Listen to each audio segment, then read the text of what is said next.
네, 안녕하세요. 오늘은 채권 투자에 대해서 알아보는 시간을 갖도록 하겠습니다. 저는 오늘 진행을 맡게 된 DB금융투자 WM 지원팀 이호철이고요.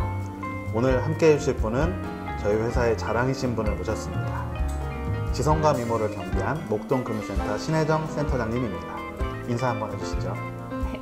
안녕하세요. DB금융 19년차 현재 목동금융센터장을 역임하고 있는 신혜정이라고 합니다. 네.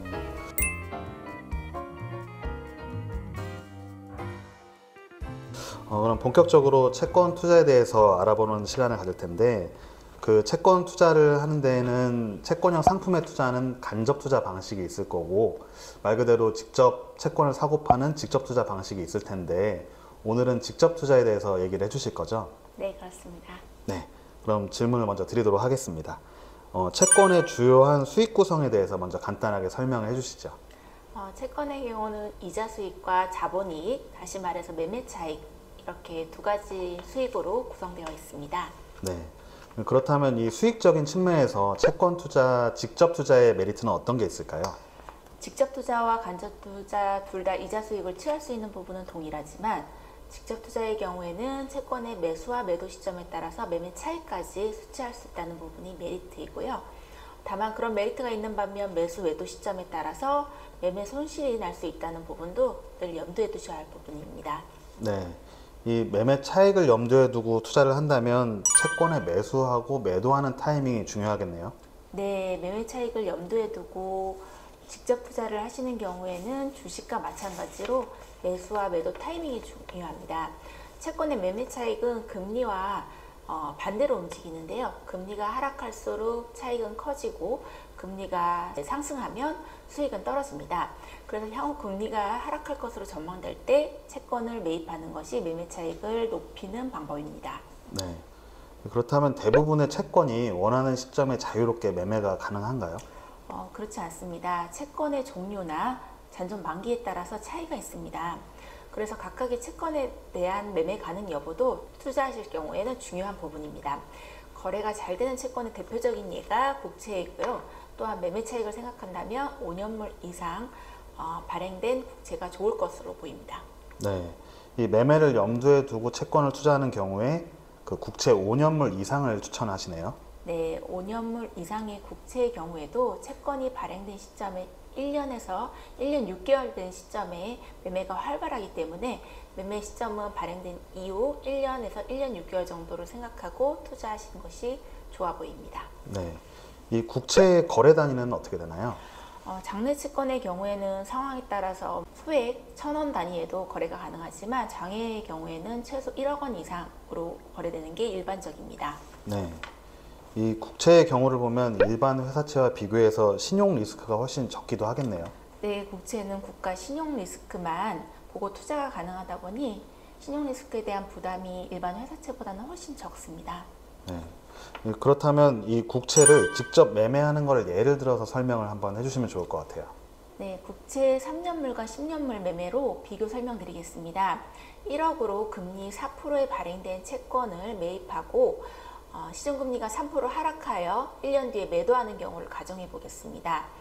설명드린 예시 수익률은 매매 수수료를 차감 전후로 실제 수익률은 매매 수수료를 차감하면 다소 줄어들 수 있습니다.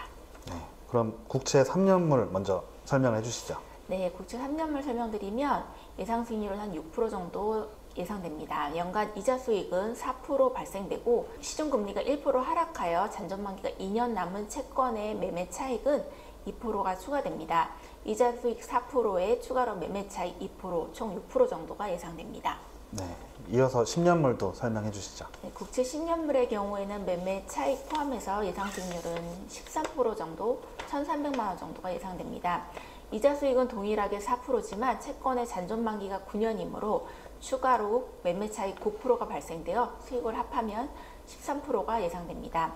어디까지나 좀 가정으로 정확한 수익률의 차이는 있을 수 있지만 예시처럼 채권의 잔존 만기와 수익률의 연관성을 볼 때는 이제 기간이 긴 채권이 수익률 차이가 더 크게 날 수 있다는 부분을 기억해 두셨으면 좋겠습니다. 네, 이 국채 3년물과 10년물의 경우를 예를 들어서 설명해 주셨는데 이 매매 차익이 나는 경우도 있지만 이 반대로 손실이 나는 경우도 있잖아요. 네. 이 경우도 좀 설명을 해 주실 수 있을까요? 네, 국채 10년물 매매를 기준으로 해서 매매 차익과 매매 차손에 대해서 비교 설명드리도록 하겠습니다. 기존 예시와 동일하게 1억을 금리 4%의 국채를 발행 시점에 매입하고 1년 뒤 매도하는 경우를 설명드리겠습니다.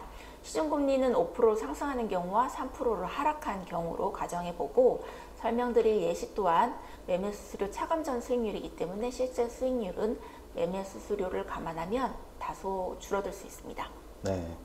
그럼 먼저 이 국채 금리가 5% 상승하여 손실이 나는 경우를 먼저 설명해 주시죠. 네, 국채 금리가 5%로 상승하는 경우는 예상 손실은 5% 정도가 예상됩니다.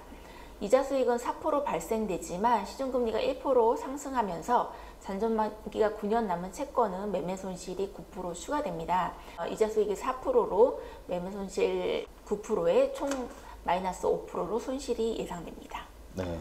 그럼 반대로 국채 금리가 3%로 하락해서 이 수익이 나는 경우도 다시 한번 좀 말씀해 주시죠.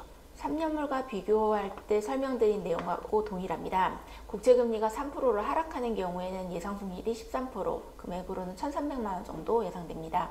이자 수익이 4%로 동일하지만 시중금리가 1% 하락하면서 매매 차익 9%가 발생하여 각각의 수익을 합하면 13% 정도가 예상되고, 결론적으로 말씀드리면 금리의 상승과 하락하는 시점에 따라서 이자 수익에는 변동이 없지만 매매 손익에 이익이 될 수도 있고 손실이 될 수 있다는 부분은 차이점이 있습니다. 네. 그리고 또 중요한 부분이 세금 부분을 빼놓을 수가 없는데 국채의 경우 세금 부분은 어떻게 되나요? 네, 이자 수익은 15.4% 과세되지만 개인의 경우에는 매매 차익에는 세금이 없습니다. 다만 이제 2025년 금융투자소득세법이 개정되는 경우에는 세금이 부과될 수가 있습니다. 네. 지금까지 설명 감사드리고요. 그럼 이것으로 오늘 영상을 마치도록 하겠습니다. 채권 직접 매매 관련해서 보다 자세한 사항은 DB금융투자 영업점으로 방문하여서 문의해 주시면 됩니다. 센터장님 오늘 말씀 너무 감사합니다. 네, 감사합니다. 그럼 이것으로 오늘의 영상을 마치도록 하겠습니다.